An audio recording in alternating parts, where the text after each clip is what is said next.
What is up, players? It's Warboss Tay up in this mug. Welcome to a video where we're going to be talking about this new model Games Workshop just teased on their Warhammer community website. It is the Warmaster Iconoclast Heavy Battle Titan. It is a variant of the current Warmaster Titan that Games Workshop sells. Right now, you can go out and get this model for a whopping $265. So my video today is going to be shaded with the opinion that I have that is way too much money to charge. For that price, you could buy a couple of really standout units to make the core of a regular Warhammer 40k army. I don't know if a Warmaster Titan on its own, if you can just play a game with a Warmaster Titan and Adeptus Titanicus, because I don't know a lot of people who play Adeptus Titanicus. I don't think it's a very popular game, as popular as it should be. It is really beautiful. You're basically taking the largest Walker models and Titan models that Games Workshop produces right now for Warhammer 40k, and you're bumping the scale to a ridiculous size so that you can have these giant behemoths looking like they're tramping over a large amount of terrain and scenery, and you can look like you're having these gargantuan battles. Unfortunately, the popularity of this game is not as great as I think they want it to be. They want to sell these big models, and I don't know if that's the best way to do it, just by releasing more giant showpiece, centerpiece models for collectors. You're going to have those people out there who are going to want to have these giant Titans in their collection.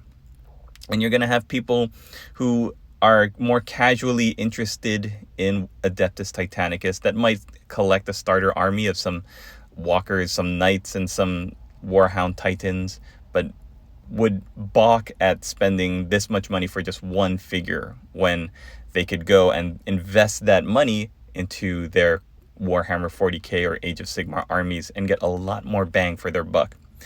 That said, there is still a market to have. I mean, look at this model. It is beautiful and very impressive. Let's talk a little bit about the weaponry, the loadout, and I'll give you my other general thoughts on it.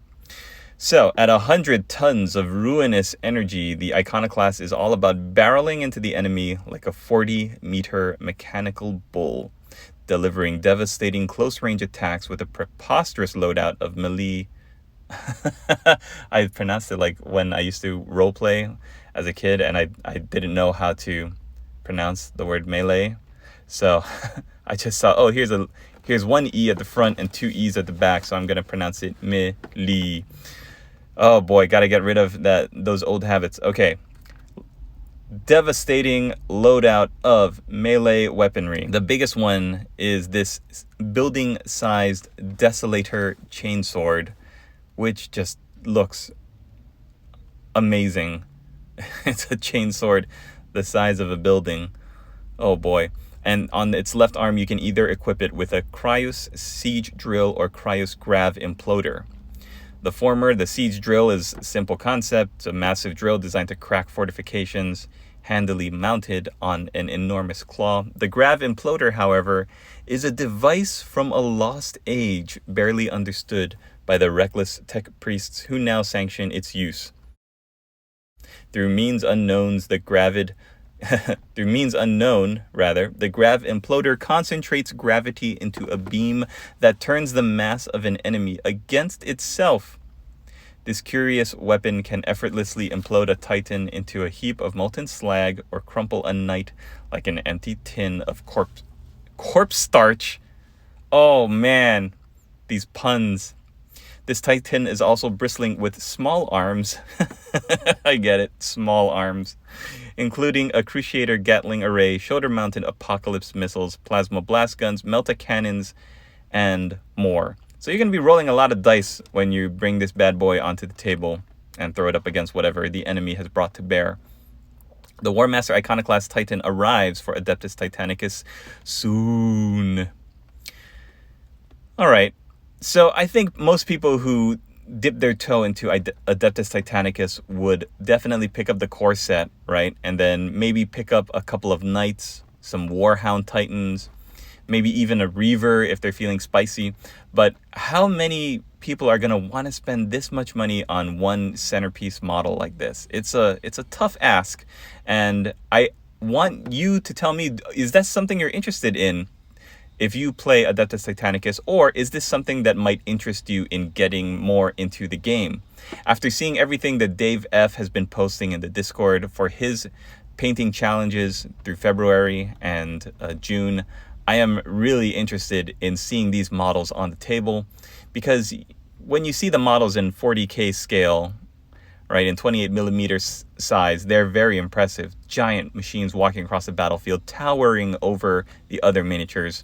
And then seeing them being reduced in size itself so that the scale is even more expansive. It's really interesting. It's really cool. I just don't know if it warrants such a huge investment into what is essentially a specialist game. You're going to be looking for other people who have the same interest and are going to try to get as much games with them as possible. It just seems like a huge ask. I don't know. I could be wrong, though. Maybe the interest is a lot larger than I've anticipated it to be. So let me know down in the comments, what do you think of the Iconoclast heavy battle titan, Warmaster titan? Is it something you would purchase? Is it something that would get you into the game? And let me know.